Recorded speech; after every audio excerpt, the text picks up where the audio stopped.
پوزیسیونیس یا حق ملکیت جو ہے یہ ایسی ذہنی کیفیت ہے کہ آپ کے پارٹنر کی، آپ کے لو ونس کی زندگی حرام کر دیتی ہے، جینا ان کے لیے دوبھر کر دیتی ہے۔ دیکھیں دوستو، آپ کا جو دوست ہے جس سے آپ محبت کرتے ہیں، یا آپ کا جو شریک زندگی ہے، آپ سے رشتے میں بننے سے پہلے اس کے 15 20 25 30 سال انڈیپینڈنٹ گزرے ہیں۔ اس کے اور دوست بھی تھے، اور تعلقات بھی تھے، اور دشمنیاں بھی تھیں، اور اختلافات بھی تھے، اور ہزاروں مجبوریاں تھیں۔ اس کی اپنی زندگی کا ایک پیٹرن تھا، ایک لائف سٹائل تھا۔ اب وہ آپ کے ساتھ جڑا ہے تو ایک دم راؤنڈ دا کلاک جو ہے، اگر آپ کہیں کہ وہ آپ ہی کی مرضی سے زندگی جیے تو یہ ممکن نہیں ہے۔ اسے وقت لگے گا آپ جیسا ہونے میں، اور آپ کو بھی اس جیسا ہونے میں وقت لگے گا۔ یہ ٹو وے ٹریفک ہے، یہ گیو اینڈ ٹیک ہے۔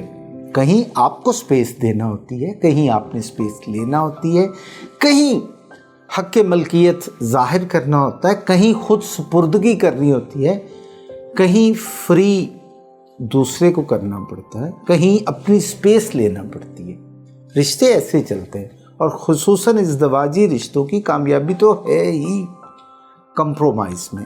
جی ہاں، ازدواجی زندگی کی جو کامیابی ہے وہ کمپرومائز پہ ہے۔ آپ نے دوسرے کے مزاج، اس کی عادات، اس کے پسند ناپسند کو مد نظر رکھتے ہوئے اس کے ساتھ اپنی کمپیٹیبلٹی کو ڈیولپ کرنا ہوتا ہے۔ ہم کیا کرتے ہیں، ابھی شادی کو 15 دن ہوئے نہیں ہوتے، شوہر صاحب کی ڈیمانڈ ہوتی ہے کہ ان کی بیوی ٹوٹلی ان کے مطابق ہو جائے، انہی کے مطابق لباس ہو، انہی کے مطابق انداز ہو، انہی کے مطابق پورا لائف کا پیٹرن ہو۔ وہ جس سے اجازت دیں اس سے بات کرے، جس سے جتنی بات کی اجازت ہو اتنی ہی کریں۔ کہاں جانا ہے، کہاں اٹھنا ہے، کس سے ملنا ہے، کس سے بڑھنا ہے، ایک دم یوں کسی پہ لاگو نہ کریں۔ اسی طرح مردوں کے ساتھ سب سے بڑا جو چیلنج آتا ہے، یا شادی کے بعد جو مردوں کا، ان کا ایک معمول ہوتا ہے، مرد کی جاب ہے، مرد کے ہزاروں معاملات ہیں، دوست احباب کے ساتھ اسے بیٹھنا ہوتا ہے، اس کا اپنا ایک لائف پیٹرن ہوتا ہے۔ اور پھر آپ جانتے ہیں کہ مرد کی اپنی ایک ضد یا انا یا ایک معمول ہوتا ہے، تو وہ بالکل اس کو طریقے سے چلنا پڑتا ہے۔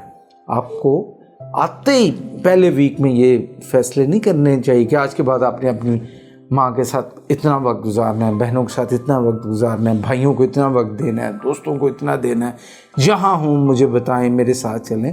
مجھے تو حیرت ہوتی ہے، میں نے بعض ایسے لوگوں کے بھی مسائل سنے اور انہیں کچھ رہنمائی کرنے کی کوشش کی کہ جن کی بیویوں کی یہ ڈیمانڈ ہے کہ ہمیں اپنی لائیو لوکیشن بھیجیں۔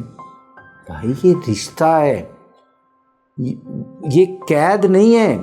شادی کا مطلب آپ کا ایک دوسرے کے شریک زندگی ہیں، غم گسار ہیں، ہمدم ہیں، ہم قدم ہیں۔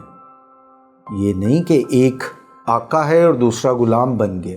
اگر ایسی بدگمانی ہے تو پھر اس رشتے میں آنے کی کیا ضرورت ہے؟ ایسا نہیں کہہ رہا کہ رشتے کو ختم کریں اگر آپ پوزیسیونیس ہیں، میں یہ کہہ رہا ہوں کہ اپنی پوزیسیونیس کو کم کرنے کی کوشش کریں۔ اور دوستو، لڑکیاں یا لڑکے، میں آپ دونوں سے کہوں گا، نیولی میرڈ جو ہیں، اب تو نیٹ پہ دنیا کی ہر چیز کا حل موجود ہے، ذرا پڑھیں تو صحیح کہ یہ جو ازدواجی زندگی ہے اس کو خوبصورت بنانے کے کیا کیا طریقے ہیں، کیا اسٹریٹجی ہے، کیا پلاننگ کرنی چاہیے، کیا طرز عمل اختیار کرنا چاہیے۔